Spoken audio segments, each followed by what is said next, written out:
She hid to watch the sacred mating ceremony, until the Alpha King stopped everything when he found her. In a world ruled by strength, the Omega Alara was nothing. Abused by her pack and hiding a catastrophic secret, she was forced to serve those who tormented her.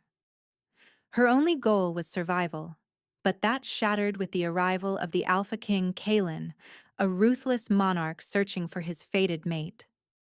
When Alara is dragged into the center of the sacred mating ceremony to be humiliated, the king's presence forces her secret to erupt in a display of legendary power that no one, least of all her, was prepared for. The king stops the entire ceremony, his golden eyes locked on her, and in that moment, Alara's life as a victim ended, and her journey as a queen began. The cold of the stone floor seeped through the thin fabric of Alara's tunic, a familiar ache that had settled deep in her bones years ago. It was her constant companion, more loyal than any member of the Red Moon Pack. She scrubbed at a stubborn stain, the harsh lye soap stinging the raw cracks in her knuckles. Her world was a small, miserable circle of gray stone, dirty water, and the lingering scent of old blood. She was an Omega, the lowest of the low.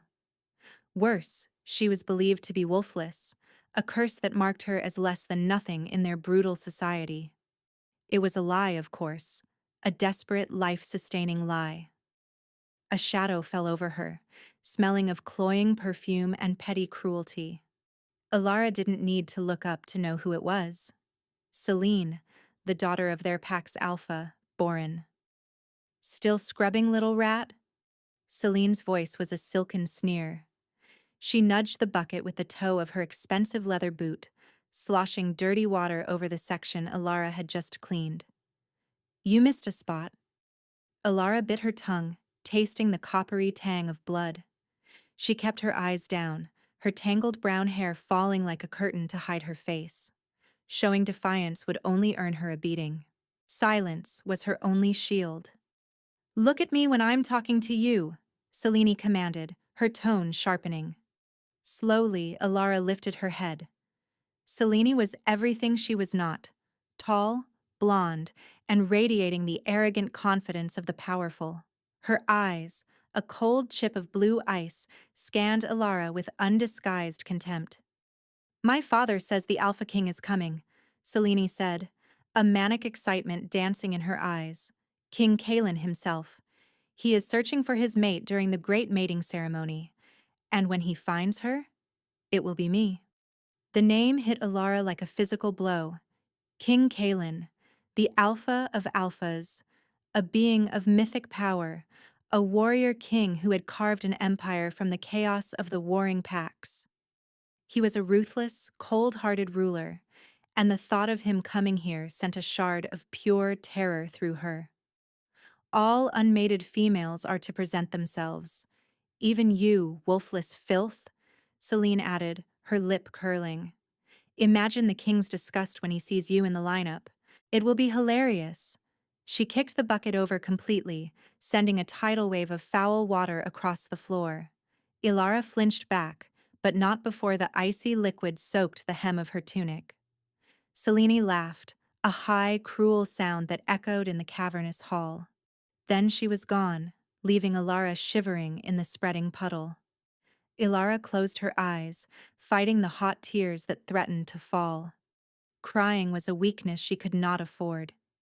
Instead, she focused on the secret she held chained deep inside her, a hurricane locked in a glass jar. Her wolf was not just present, it was ancient, apocalyptic. A being of pure white fur and silver eyes, a creature of legend that hadn't been seen in a millennium. The lunar wolf. Her parents had died protecting that secret, binding her wolf and her scent with their last breath, leaving her with a pouch of crushed herbs she wore around her neck to complete the illusion. They had known that to be revealed was to be hunted. This power was not a gift. It was a death sentence. And now, the Alpha King was coming. An event she could not avoid. A gathering where every wolf would be scrutinized by the most powerful alpha alive. The fragile walls she had built around her secret were about to be tested by a seismic force. For the first time in her life, Ilara felt the cold touch of true despair. Survival was no longer a matter of endurance. It was a matter of time. The next few days passed in a blur of frantic preparations and heightened cruelty. The pack was electric with a mixture of fear and anticipation for the king's arrival. For Ilara, this meant more work, more abuse. She was tasked with cleaning the royal suites, a place she was normally forbidden from even approaching. Alpha Borin oversaw her work personally. He was a brute of a man, with a thick neck and small, mean eyes. He shoved her against a wall as she carried a heavy load of fresh linens. "Don't you dare bring your omega stench in here," he growled, his breath hot and sour. "You will make this place fit for a king, or I will break every bone in your body. Do you understand me?" "Yes, Alpha," she whispered, her voice trembling. He backhanded her across the face for the tremor in her voice. The blow sent her sprawling, the clean linen scattering across the dusty floor. Pain exploded in her cheek, sharp and blinding. "Useless," he spat, before stalking away. Ilara gathered the linens, her cheek throbbing. Her wolf, the great white beast she kept caged, stirred in a rare surge of fury. A low growl rumbled in her chest, a sound she quickly choked back down. Releasing it would mean death. She clutched the small leather pouch of herbs at her neck, its familiar, earthy scent a fragile anchor in her storm of fear and rage. The day of the king's arrival dawned gray and cold. The air itself seemed to hum with a strange energy, a pressure that made Alara's teeth ache. She was herded with the other Omegas to the edge of the great field, where the pack would assemble to greet the monarch. She tried to make herself as small as possible, to blend into the shadows at the very back of the crowd. Then he arrived. He did not come with a grand procession. There was only a quiet thunder, the ground vibrating as if a storm was gathering directly overhead. King Kalen walked out of the forest, flanked by a single warrior who had to be his beta. The Alpha King was a physical manifestation of power. He was impossibly tall, well over 6.5 feet, with shoulders as broad as a doorway. He was dressed in simple black leather that did nothing to hide the lethal muscle beneath. His face was all harsh lines and brutal angles, as if carved from granite, and his hair was the color of midnight. But it was his eyes that held everyone captive. They were not a normal color. They were a molten liquid gold, blazing with an ancient predatory intelligence. When his gaze swept over the assembled pack, a collective shiver of terror and awe went through them. This was not just an alpha. This was a primordial force of nature. Alpha Borin fell to one knee, his head bowed. "Alpha King Kalen," he choked out, his voice thick with fear. "The Red Moon Pack welcomes you." Kalen did not acknowledge him. His golden eyes continued their slow, methodical scan of the crowd, of every single wolf present. He was searching. Ilara knew it instinctively. He was hunting. Her heart hammered against her ribs like a trapped bird. She pulled her thin cloak tighter, sinking lower, praying to a goddess she wasn't sure she believed in. "Don't see me. Please, don't see me." His gaze swept past her section of the crowd. For a breathtaking moment she thought she was safe. She risked a small, shallow breath of relief. It was a mistake. A sudden gust of wind, sharp and mischievous, whipped through the field. It caught the hood of her cloak, tearing it back from her head. More critically, it lifted the small pouch of herbs from her neck, momentarily scattering the carefully constructed illusion that masked her true scent.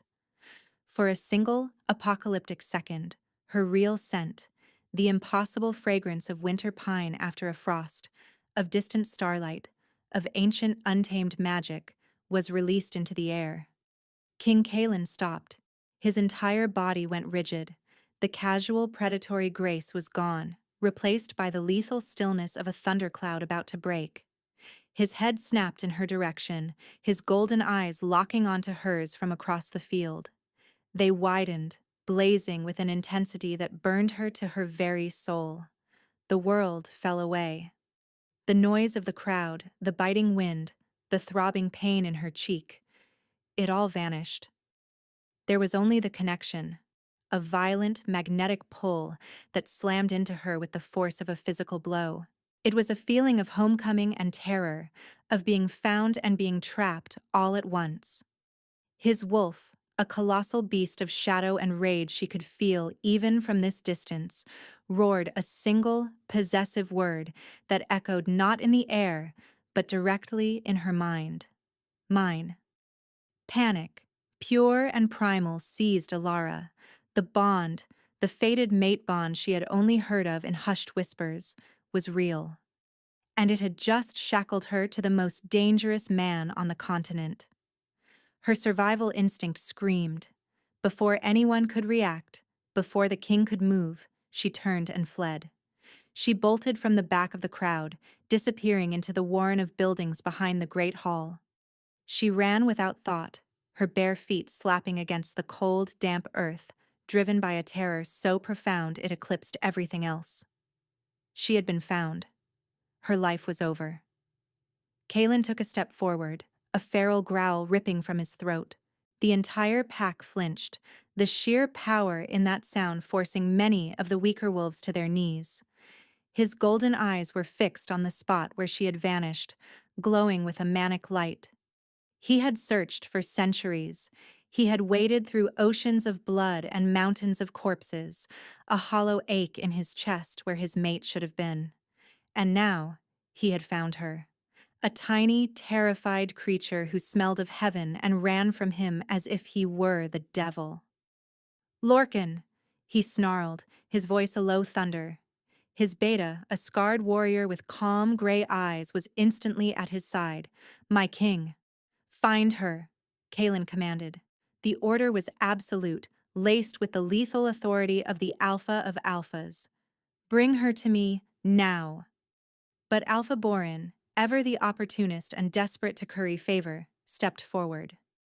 "Your Majesty, forgive the interruption. She is nothing.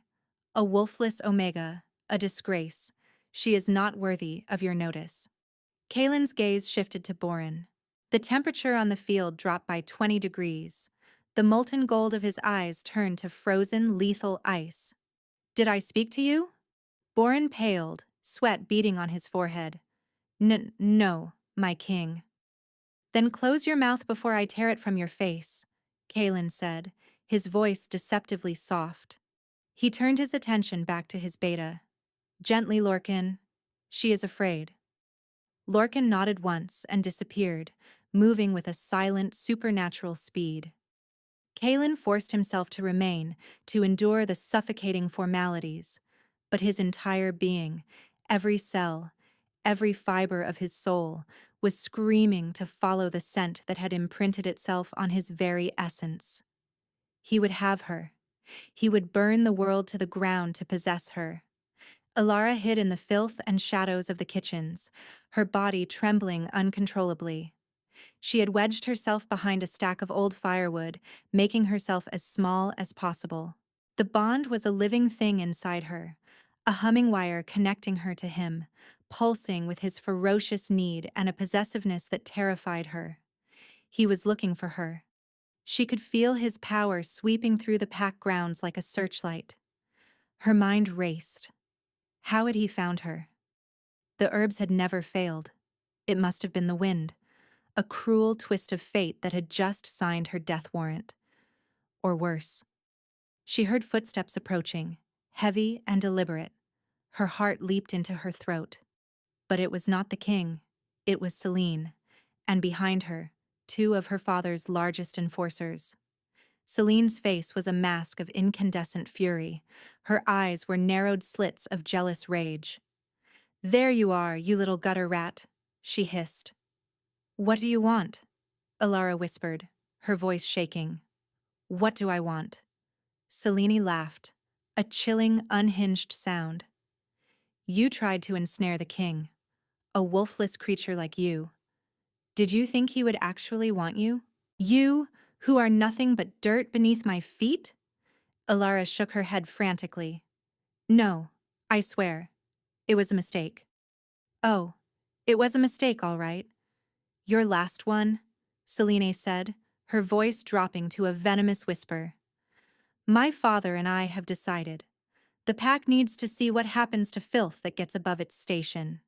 It's time for the mating ceremony to begin, and you are going to be the main event. Before Alara could protest, the two enforcers seized her. They were huge, their hands like iron bands around her thin arms. They dragged her from her hiding place, her feet scrambling for purchase on the grimy floor. She struggled, but it was like a mouse fighting two bears. It was hopeless. They hauled her out of the kitchens and into the fading light of the afternoon. The entire pack was now gathered around the great ceremonial circle, a ring of ancient stones in the center of the field.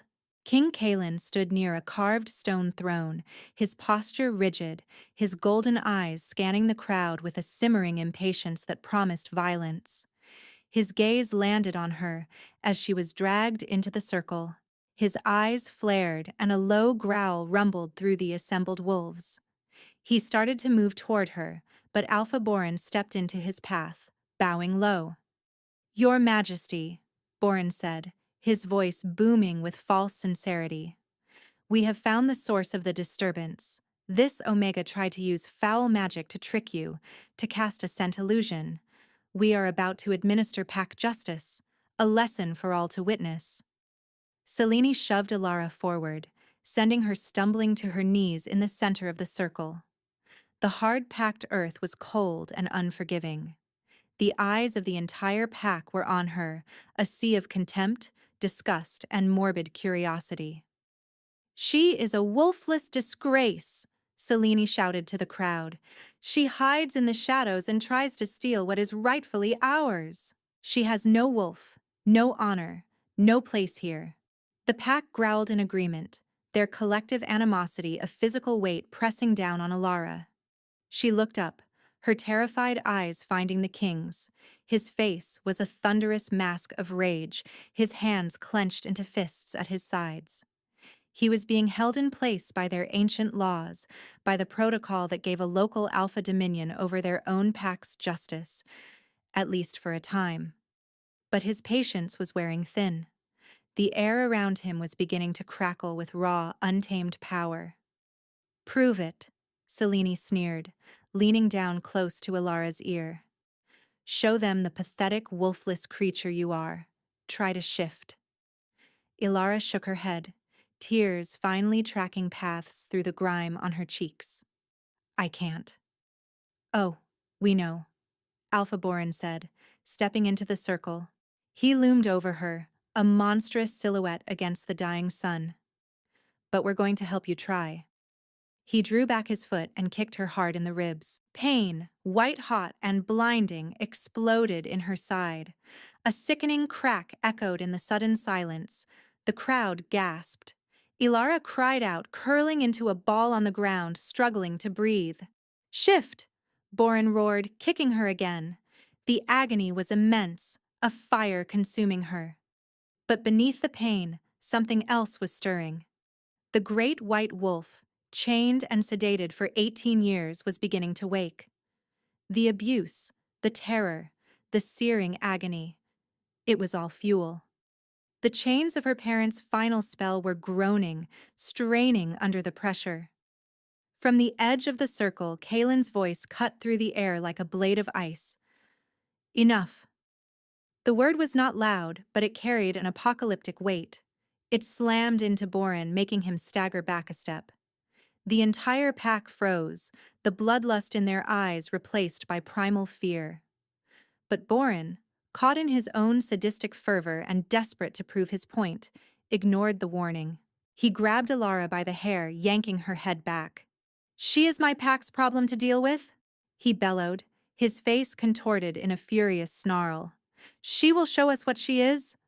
He raised his fist to strike her again, to deliver a blow that would surely shatter her jaw. That was the moment the chains broke. A wave of raw power, cold and silver like moonlight, erupted from Alara. It was not a request. It was a declaration. It threw Alpha Boran backward as if he were a child's toy, sending him crashing into the dirt 10 feet away. A blinding, pure white light enveloped Alara, so brilliant it forced everyone to shield their eyes. It was not the light of the sun. It was older, more elemental. The very air vibrated, humming a song of creation and destruction. The sound of her bones breaking and reforming was sickeningly loud, but it was too fast for a normal shift. It was an instantaneous, violent becoming. The light pulsed once, twice, and then receded, revealing what stood in the center of the circle. It was not a normal wolf. She was colossal, larger than any 3 wolves combined, her form radiating an ethereal glow. Her fur was the color of freshly fallen snow, so pure it seemed to absorb the fading daylight and shine with its own internal luminescence. Her eyes were not wolf eyes. They were pools of liquid silver, ancient and filled with the wisdom of the moon itself. A low growl rumbled in her chest, a sound that was not of the earth, but of the cosmos, the sound of stars being born. She was the lunar wolf, the white wolf of prophecy, the legendary mate to the Alpha King. Absolute, terrified silence descended upon the field. The pack stared, their minds unable to process what they were seeing. Disgust and contempt had vanished, replaced by a soul-deep, religious terror. They were looking at a god. Alpha Boran and Selene stared, their faces masks of chalk-white horror and dawning catastrophic realization. They had not been tormenting an Omega. They had been abusing a queen, a goddess. Ilara, in her new form, felt the power coursing through her. It was a dizzying, overwhelming flood. The pain was gone, replaced by a strength so vast she felt she could unmake the world. She looked at her tormentors, and for the first time, she did not feel fear. She felt a cold, righteous fury. But before she could act, a blur of black shadow moved with impossible speed. King Kalen was suddenly there, in the center of the circle with her. He had shifted. His wolf was a creature of pure nightmare, a beast of midnight fur and burning gold eyes, nearly her equal in size. He was the darkness to her light, the storm to her calm. He did not challenge her. He did not confront her. He placed his massive form between her and the stunned pack, a living shield of shadow and rage. He faced the crowd, his teeth bared in a lethal snarl that promised death to anyone who dared to even breathe in her direction. Then he did something that shattered the last remnants of the old world order. The Alpha King, the most powerful being alive, turned to her. He lowered his great head, and in front of the entire world he knelt. He bowed to his mate, his queen, his Luna. The message was absolute. It was undeniable. The reign of the Red Moon's cruelty was over. A new era had begun. The image of the colossal black wolf kneeling before the incandescent white one was seared into the minds of every wolf present. It was a moment of pure, paradigm-shifting power. Kalen's submission was not one of weakness, but of ultimate recognition. It was a vow, a coronation. He rose slowly, his golden eyes never leaving her silver ones. He let out a soft whine, a sound so full of longing and reverence it seemed impossible, coming from such a terrifying creature. He nudged her gently with his massive head, a silent question. "Are you all right?" Ilara felt the question resonate through the bond. The fury that had coursed through her began to recede, replaced by a profound sense of shock and a strange, overwhelming feeling of safety. For the first time in her life, she was not alone. She was not prey. She was protected. She nudged him back, a gesture of acceptance. The bond between them flared, no longer a source of terror but a current of shared strength. Together, they turned to face the pack. The sight of the two legendary wolves, light and dark, standing side by side sent a fresh wave of fear through the crowd. Kalen shifted back into his human form in a seamless, fluid motion. He stood naked and magnificent in the moonlight, his body a canvas of scars and lethal power. He looked at Alpha Borin, who was still scrambling backward in the dirt, his face a mess of terror and disbelief. You! Kalen's voice was unnervingly calm, which was far more terrifying than his rage. You dared to lay your hands on my mate. It was not a question. It was a death sentence. Lorcan, his beta, appeared at his side, holding out a pair of leather trousers and a cloak, which Kalen donned without taking his eyes off Borin. Guards, Kalen said, his voice quiet but carrying to every corner of the field. Seize him. Seize his daughter. Take them to the cells. They will await their judgment. The Red Moon warriors hesitated for a fraction of a second, their loyalty torn. But one look at the burning fury in their king's eyes, and the sight of the glowing lunar wolf still standing at his side, shattered their allegiance to their old alpha. They moved as one, grabbing the sputtering Borin and the shrieking Selene. You can't do this, Selene screamed, her face wild. She's a freak, a monster. Father, do something. But Borin was silent, his eyes wide with the horror of his monumental miscalculation. They were dragged away, their protests swallowed by the night. Kalen turned his attention back to Ilara. She felt his gaze, and with it, a sudden wave of self-consciousness. The immense power was still thrumming through her, but beneath it, the frightened Omega remained. She did not know how to shift back. She did not know how to control this new, terrifying body. Sensing her distress, Kalen approached her slowly, his hands held out in a placating gesture. It's all right, he murmured, his voice now a low, soothing rumble that vibrated through the bond. Don't be afraid. I am with you. Just focus on me. Think of your human form. She looked into his golden eyes, and in their depths, she saw not just possessiveness, but a profound adoration that stole her breath. She focused on that feeling, on the anchor of his presence. The world dissolved into a swirl of white light again, and when it cleared, she was herself, kneeling in the dirt, wrapped in his heavy black cloak which he had draped over her shoulders. She was trembling, exhausted, and overwhelmed. Kalen knelt in front of her, his movements gentle, as if he were handling the most precious, fragile thing in the universe. He gently cupped her face, his thumb stroking her cheek where Borin's blow had landed. A faint green light emanated from his hand, and the pain, the swelling, the bruise, it all vanished as if it had never been. A king's healing touch. What is your name? He asked, his voice softer than she could have imagined. Ilara, she whispered. Ilara, he repeated, the name a vow on his lips. My Ilara, my queen. He leaned in, pressing his forehead against hers. I have waited for you for 500 years. I will never let anyone harm you again. I swear it on my life. He lifted her into his arms as if she weighed nothing. The pack watched in stunned silence as their king carried the former Omega, now revealed as their true Luna, away from the ceremonial circle and toward the grand lodge he had claimed as his own. The royal suite was a world away from the cold stone floors she had always known.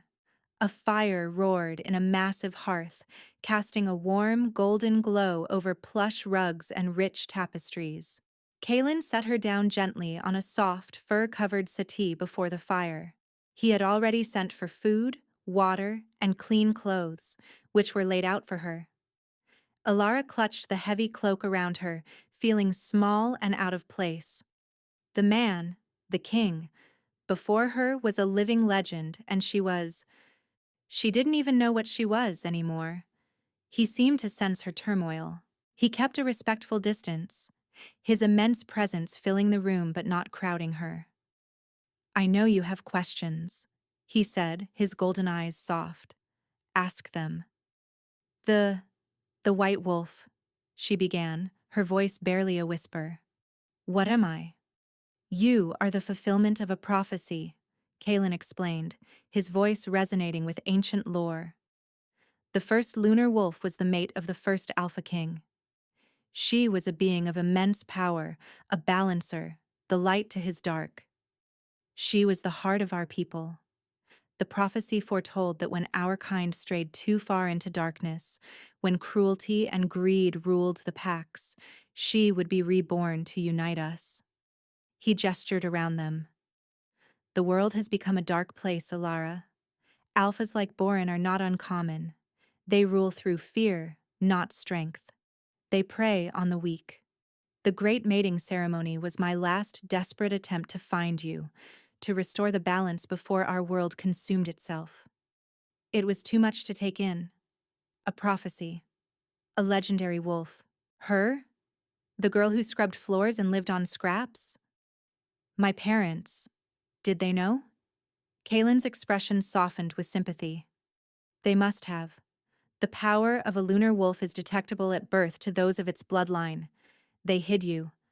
They bound your wolf in your scent, a feat of incredible magic, to protect you. If your power had been discovered, every ambitious alpha, every usurper would have hunted you. They would have tried to either kill you or chain you, to possess your power for themselves. Understanding dawned, and with it, a fresh wave of grief for the parents she barely remembered. Their sacrifice had been for her. They had given her a life of hardship to save her from a fate far worse. You need to rest, Kalen said, his voice firm but gentle.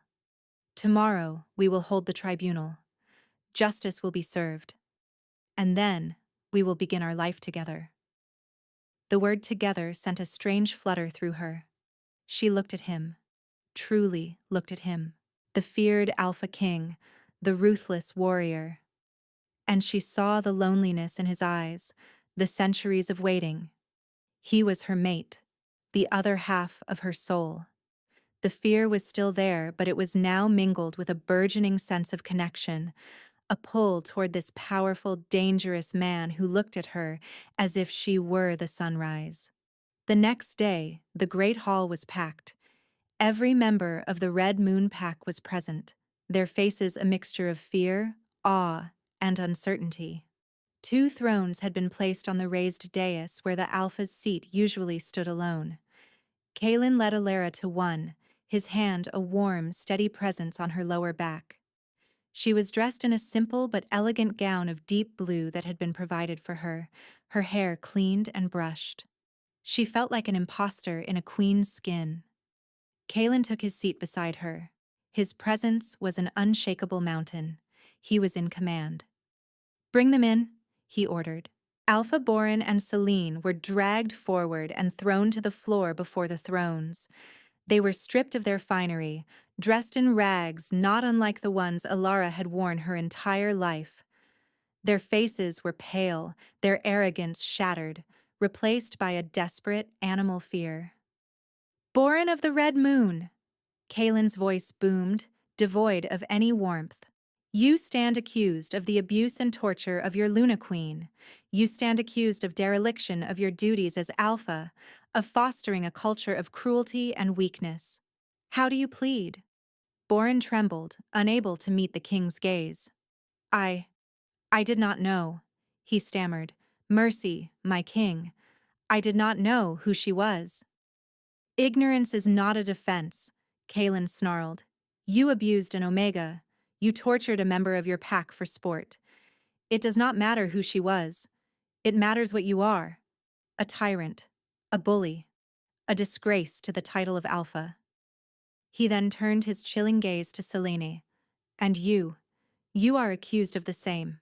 What say you? Selene, unlike her father, still had a spark of venom left.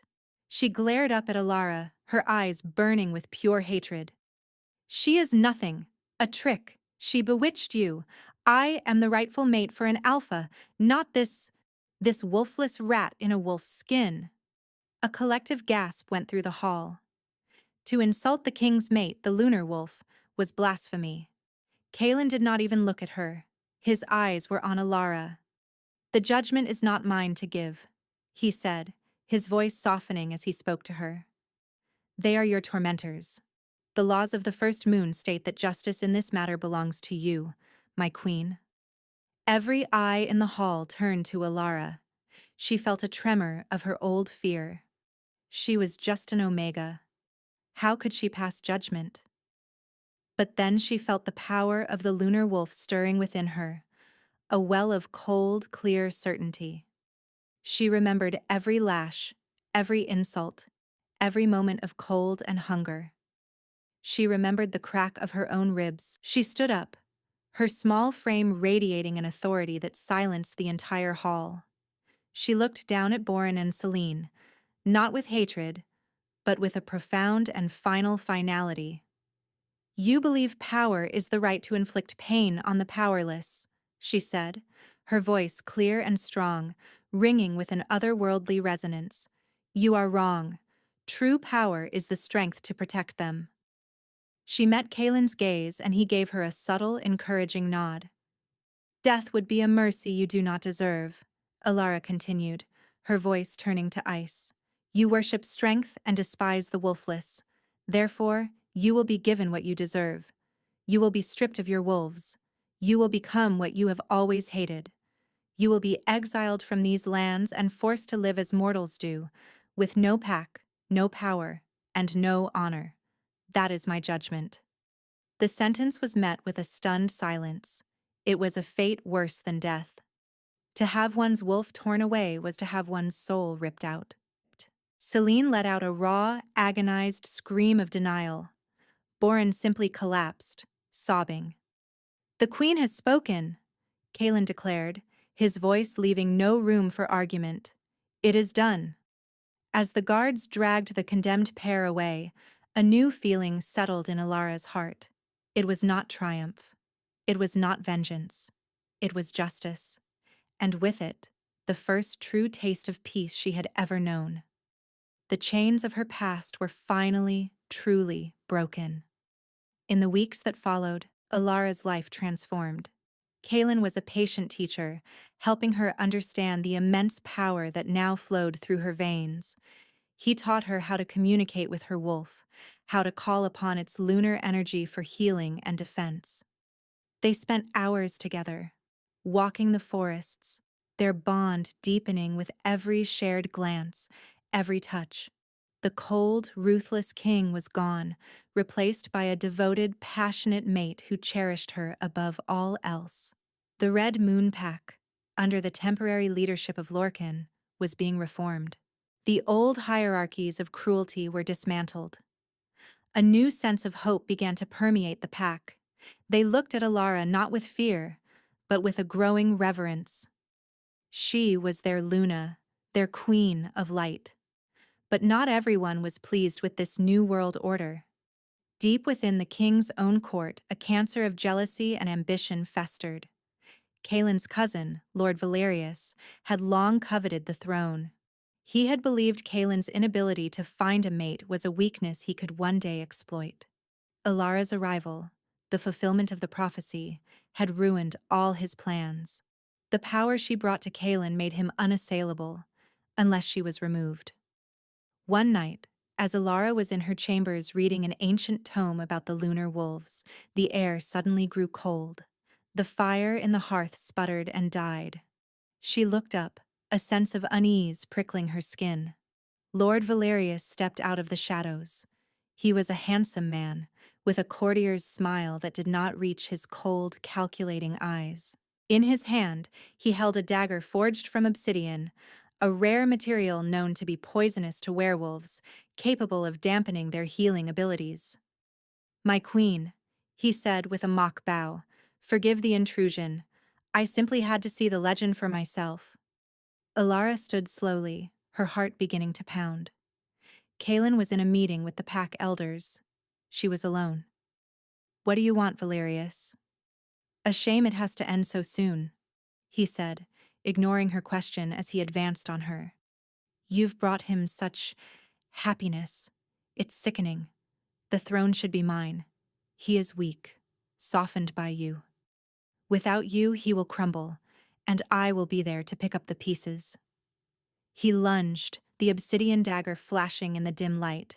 The old Alara would have frozen, would have accepted her fate. But she was not the old Alara. Her instincts, honed by her new power, screamed. She did not try to shift. There was no time. Instead, she threw her hands up, and in response to her desperate will, a wave of pure silver energy erupted from her palms. It was not a physical force, but a wave of cold, ethereal light. The energy washed over Valerius. He screamed, dropping the dagger as if it had become white hot. The lunar power did not harm his body, it attacked his wolf directly.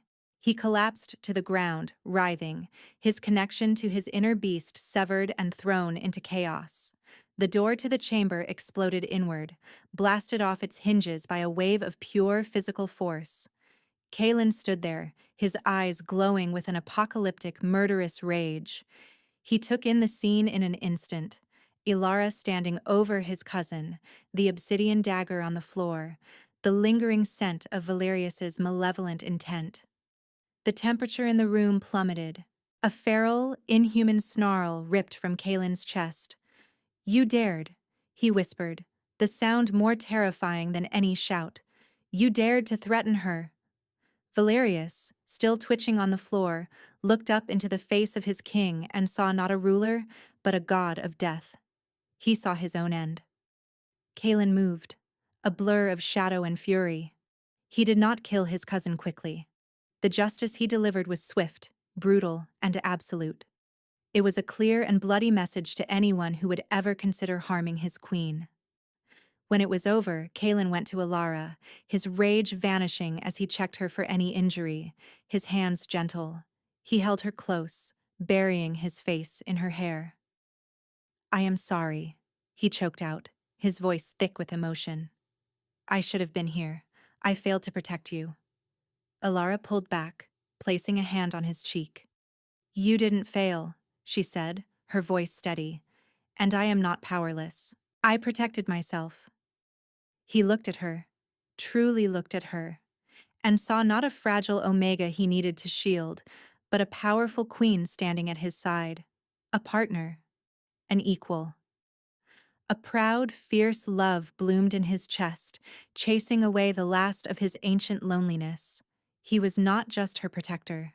She was his salvation. 6 months passed. The world settled into a new rhythm, a new age of hope. Alara stood on the grand balcony of the royal citadel, overlooking the capital city. She was no longer the frightened girl from the Red Moon Pack. She was Luna Queen Alara, beloved by her people, a confident and wise ruler. She had embraced her power, using it to heal the broken lands and unite the fractured packs under a banner of peace and strength. The evening air was cool and crisp. She felt strong arms wrap around her from behind, a familiar chin resting on her shoulder. The scent of ozone and raw power, a scent that had once terrified her, now felt like home. "What is my beautiful queen thinking about?" Kalen's voice rumbled against her ear. She smiled, leaning back into his embrace. "I was thinking about a girl who used to scrub floors," she said softly, "and how terrified she was." "That girl had the heart of a queen, even then," he murmured, pressing a kiss to her temple. "She survived the darkness. She was just waiting for the light." He turned her in his arms, his golden eyes filled with a love so profound it was a physical presence. The cold, haunted king was gone forever, healed by the love of his fated mate. In his place was a man who would move mountains for her, who looked at her as if she were the only star in his sky. "I love you, Alara," he said, his voice thick with an emotion he had thought he would never feel. "You are my anchor, my hope, my everything." "And I love you, Kalen," she replied, her heart full. "My king." He lowered his head and kissed her, a tender, passionate kiss that sealed their bond, their future, and the fate of their new world. Below them, the city lights twinkled like a mirror of the starry sky above. A diamond, once buried in the mud, still shines with an unbreakable light. And love, they had both learned, was the only magic powerful enough to remake the world. And so, the story of the lost Omega and the waiting king came to its triumphant conclusion. It's a powerful reminder that our beginnings do not define our destiny, and that true strength is not found in dominance, but in the courage to protect and the capacity to love. The journey from victim to victor is paved with resilience, and Alara's tale proves that even from the deepest darkness, a queen can rise. Thank you for joining us for this incredible story. If you were captivated by Alara's rise to power and Kaylin's devotion, make sure to destroy that like button and subscribe to the channel for more epic werewolf romances. It really helps the channel grow and ensures you never miss a new adventure. Don't forget to ring that notification bell. Let me know in the comments below. What was your favorite moment in Alara's journey? Was it her spectacular transformation, or the moment she delivered justice to her tormentors? We can't wait to hear from you.